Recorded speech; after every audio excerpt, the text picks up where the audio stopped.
I want to address the who designed the designer question, because it's the old schoolboy question, who created God? I'm actually very surprised to find it as a central argument in your book, because it assumes that God is created.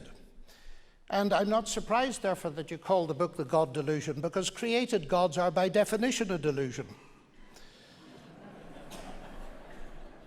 Now, I know, and I ought to explain, that Richard doesn't like people who say to him that they don't believe in the God he doesn't believe in.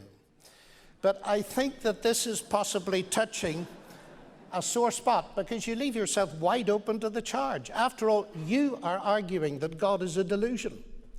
And in order to weigh your argument, I said that it is you who's arguing that God is a delusion. Oh, sorry. All right. And in order to weigh that argument, I need to know what you mean by God.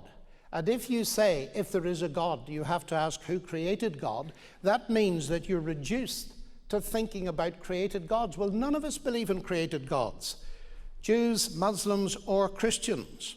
And I think that argument then is entirely beside the point, and perhaps you ought to put it on your shelf marked celestial teapots where it belongs.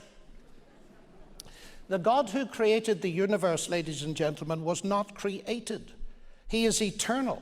This is the fundamental distinction between God and the universe. It came to exist, he did not. And this is precisely the point the Christian apostle John makes at the beginning of his gospel. In the beginning was the Word.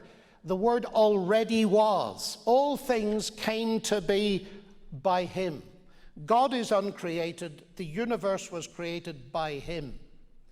Now, I don't know whether Richard has difficulty with the concept of the uncreated.